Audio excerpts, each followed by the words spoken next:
मैं संघ हूं।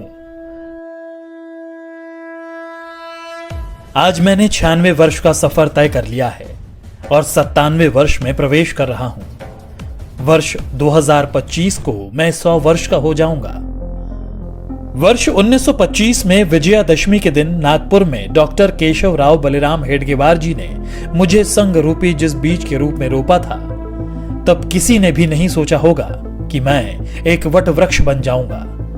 आज इस वट वृक्ष की कई शाखाएं राष्ट्र निर्माण कार्य में लगी हुई हैं। संघ के प्रथम सरसंघचालक हेडगेवार जी ने अपने घर पर 17 लोगों के साथ गोष्ठी में मेरे गठन की योजना बनाई थी। इस बैठक में हेडगेवार जी के साथ विश्वनाथ केलकर, भावजी कावरे, अण्णा साहने, बालाजी हुद्दार, बापूराव भेदी आदि लोग मौजूद थे। मेरा क्या नाम होगा, क्या कार्य होंगे, सब कुछ समय के साथ धीरे धीरे तय होता गया। उस वक्त हिंदुओं को सिर्फ संगठित करने का विचार था। यहां तक कि संघ का नामकरण राष्ट्रीय स्वयं सेवक संघ भी 17 अप्रैल 1926 को तय हुआ। इसी दिन हेडगेवार जी को सर्वसम्मति से संघ प्रमुख चुना गया, लेकिन सरसंघचालक वे नवंबर 1929 में बनाए गए। मेरे नाम के अस्तित्व में आने से पहले 3 नामों पर विचार मंथन हुआ, जो थे राष्ट्रीय स्वयं सेवक संघ, जरीपटका मंडल और भारतोद्वारक मंडल, जिसके लिए बाकायदा वोटिंग भी हुई। नाम विचार के लिए बैठक में मौजूद 26 सदस्यों में से 20 सदस्यों ने राष्ट्रीय स्वयं सेवक संघ को अपना मत दिया, जिसके बाद मैं यानी आरएसएस अस्तित्व में आया। पिछले कई दशकों से लगातार देश के कोने कोने में संघ की शाखाएं लग रही हैं। हेडगेवार जी ने व्यायामशालाएं और अखाड़ों के माध्यम से संघ कार्य को आगे बढ़ाया था। स्वस्थ और अनुशासित स्वयं सेवक होना उनकी कल्पना में था। 96 वर्ष के सफर में आज मेरे 80 से ज्यादा समविचारी और अनुषांगिक संगठन हैं। दुनिया के करीब 40 देशों में मैं सक्रिय हूं। पर मेरा यह सफर इतना भी आसान नहीं था।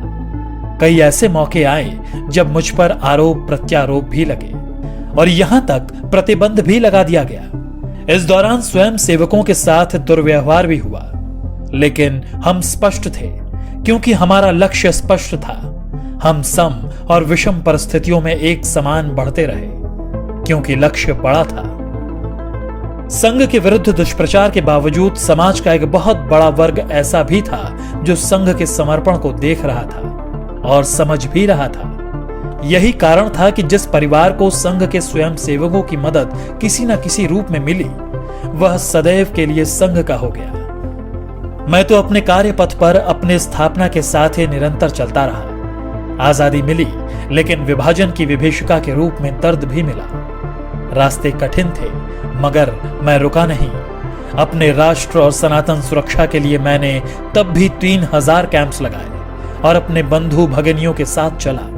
वर्ष 1962 में जब चीन ने धोखे से देश पर हमला कर दिया, तब मेरे परिवार के स्वयं सेवकों ने बखूबी अपना राज्य धर्म निभाया और जान पर खेलकर सरहदी इलाकों में रसद पहुंचाने में सेना की मदद की। इससे प्रभावित होकर तत्कालीन प्रधानमंत्री नेहरू ने 1963 में गणतंत्र दिवस की परेड में संघ को आमंत्रित किया।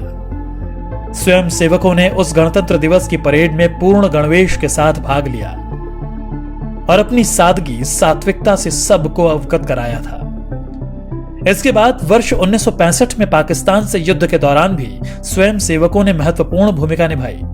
तमाम विरोध और सभी कठिनाइयों के साथ संघ अपने पथ पर निरंतर आगे बढ़ता रहा। आपदा हो या युद्ध, मेरा संकल्प भारत समर्पित। कभी 25 स्वयं सेवकों से शुरू हुआ संघ आज विशाल संगठन के रूप में स्थापित है। बिना स्वार्थ, तन मन धन से दिन रात राष्ट्र सेवा, मानव सेवा में स्वयं सेवक जुटे हुए हैं।